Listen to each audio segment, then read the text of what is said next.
ভূমিকম্প হলে করণীয় কি এবং ভূমিকম্প থেকে আত্মরক্ষার বিশেষ কোনো দোয়া আছে কি না? উত্তর হলো যে ভূমিকম্প হলে একজন ঈমানদার আল্লাহ রাব্বুল উপরে পরিপূর্ণভাবে তাওয়াক্কুল করবে, ভরসা করবে এবং আত্মরক্ষার জন্য সংশ্লিষ্ট বিষয়ে যারা বিশেষজ্ঞ আছেন তারা যে সমস্ত পরামর্শ দিয়ে থাকেন সেগুলোকে তারা আমল নিয়ে নিজেকে নিরাপদে রাখার চেষ্টা করবেন। সেই সাথে ভূমিকম্পের সময় কিংবা আগে থেকে সুস্থ স্বাভাবিক সময় থেকেই আল্লাহ রাব্বুল আলামিনের কাছে একটা দোয়া আমরা নিবেদন করতে পারি, যেই দোয়ার মাধ্যমে আল্লাহ সুবহানাহু ওয়া তাআলার কাছে ভূমিকম্পের মাধ্যমে ধ্বংস, মৃত্যু বা ক্ষয়ক্ষতি থেকে আমরা বেঁচে থাকতে পারি, আত্মরক্ষা করতে পারি।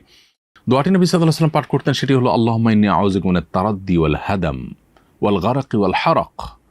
অর্থাৎ, হে আল্লাহ, আপনার কাছে আমি পানা চাই উপর থেকে পড়ে মৃত্যুবরণ করা থেকে, কিংবা কোনো ভবন বা কোনো কিছু ভেঙে চাপা পড়ে মৃত্যুবরণ করা থেকে।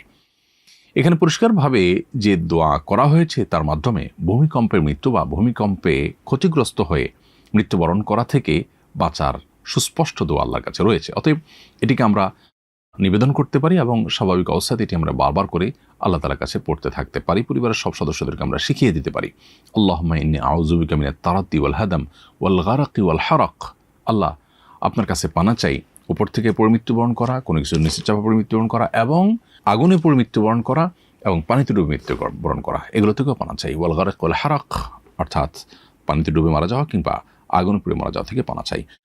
ওয়া আউযু বিকা আন ইয়াতাখাব্বাতানি আশ-শায়তান ইনদাল মাউত। আর মৃত্যুর সময় শয়তান আমাকে প্ররোচিত করে, প্রতারিত করে, ওয়াসওয়াসা দিয়ে, কুমন্ত্রণা দিয়ে বিভ্রান্ত করে বেঈমান করা থেকে আপনার কাছে পানা চাই। ওয়া আউযু বিকা আন আমুতা ফি সাবিলিকা মুদবিরা আও আমুতা লাদিগা। এবং আপনার রাহে কখনো জেহাদে গেলে আমি যেন পেছনে ফিরে না আসতে হয়, বরং আমি যেন জেহাদের সামনের দিকেই অগ্রসর হতে পারি, এবং আমি যেন কখনো সাপের দংশন মৃত্যুবরণ না করি।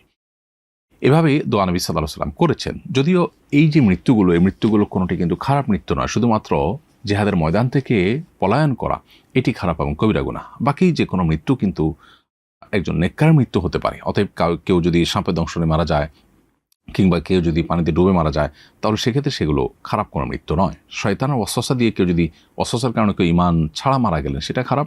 আবার সেই সাথে কেউ যদি আল্লাহর রাহে জেহাদ থেকে পলায়ন করেন, সেটা খারাপ। এর বাইরে বাকিগুলো কিন্তু স্বাভাবিক। তারপরেও আমরা সুস্থ স্বাভাবিক সময় আল্লাহর কাছে তওবা করে ভালোভাবে মৃত্যুবরণ করতে চাইব। কোনো ভবনের নিচে চাপা পড়ে, কোনো কঠিন পরিস্থিতিতে পড়ে ধুকে ধুকে মারা যাওয়া, এটা নিশ্চয়ই কারোর কাঙ্ক্ষিত বিষয় হতে পারে না। অতএব আমরা আল্লাহ তাআলার কাছেই দোয়া করব। এরপর যদি আল্লাহ না করুন কাউকে আল্লাহ তাআলা ধরনের পরিস্থিতিতে ফেলেন, তাহলে তিনি সবর করবেন, এবং প্রত্যেকটা কষ্টের বিনিময় আল্লাহ তাআলা বান্দাকে দিয়ে থাকেন। অতএব সবর করতে পারলে তিনিও বিনিময় লাভ করবেন। আমি আবারও দোয়াটি বলছি, আল্লাহুম্মা ইন্নী আউযু বিকা মিনাত তারাদ্দি ওয়াল হাদাম ওয়াল গারাকি ওয়াল হারাক ওয়া আউযু বিকা আন ইয়াতাখাব্বাতানি আশ-শায়তানু ইনদাল মাউত ওয়া আউযু বিকা আন আমুতা ফি সাবিলিকা মুদবিরা আও আমুতা লাদিগা। দোয়াটি অত্যন্ত অর্থবহ। আল্লাহর রাহে থেকে আমরা পিছপা হয়ে পলায়ন করতে গিয়ে মারা যাওয়া এবং শয়তানের ওয়াসওয়াসা এটা নিয়ে মারা যাওয়া অত্যন্ত খারাপ এবং গর্হিত। আল্লাহ আমাদের সব ধরনের এই মৃত্যুগুলো থেকে হেফাজত করুন এবং স্বাভাবিক ঈমানের সাথে নেককারদের মৃত্যু আল্লাহ তাআলা আমাদের সবাইকে নসিব করুন। ভূমিকম্পের সময় বাড়ি ভেঙে যদি কোনো মানুষ মারা যায়, তাহলে বাড়ির মালিক ক্ষতিপূরণ দিতে বাধ্য হবে কিনা?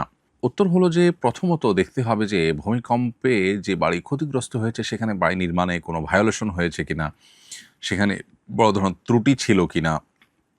যদি এমন হয় যে যিনি বাড়ি তৈরি করেছেন, বাড়ি মালিক, তিনি ত্রুটিপূর্ণ বাড়ি তৈরি করেছেন, নকশার বরখেলাফ করেছেন, প্রচলিত নিয়মের ব্যত্যয় ঘটিয়েছেন, নিজের মন মতো করেছেন, এবং তার এই কর্মকাণ্ডের মধ্য দিয়ে মানুষের জীবনকে হুমকির মধ্যে তিনি ফেলেছেন। ভূমিকম্প এত আহামরি কোনো ভয়াবহ মাত্রার ছিল না, কিন্তু তার ত্রুটির কারণে মানুষ মারা গেছে, তাহলে সেক্ষেত্রে তার দায়ভার তাকে নিতে বাধ্য করা হবে, এবং সেটা শরিয়া আদালত থাকলে সেটা ক্ষয়ক্ষতি এবং সার্বিক অবস্থা বিবেচনা করে ফয়সালা দিবেন এবং তাকে ক্ষয়ক্ষতি নিতে বাধ্য করা হবে। আর যদি তিনি যথাযথ নিয়ম মেনেই বাড়ি করে থাকেন, তাহলে সেক্ষেত্রে এটা প্রাকৃতিক দুর্যোগ হিসাবে ধরা হবে এবং সেক্ষেত্রে তার উপরে কোনো ক্ষয়ক্ষতির দায়ভার বহন করতে তাকে বাধ্য করা হবে না। এবং সেই সাথে যে বা যারা এই ভাঙা বাড়ির নিচে চাপা পড়ে মারা গেলেন, তাদেরকে শহীদ হিসাবে গণ্য করা হবে। তারা আল্লাহ তাআলার কাছে শাহাদাতের মর্যাদা লাভ করবেন যদি তারা ঈমানদার হিসাবে মৃত্যুবরণ করে থাকেন।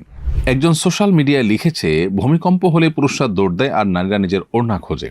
এরকম দুর্যোগ মুহূর্তে ওড়না ছাড়া বেরোলে গুনাহ হবে কিনা, শরীয়ত এক্ষেত্রে নির্দেশনা কি দেয়?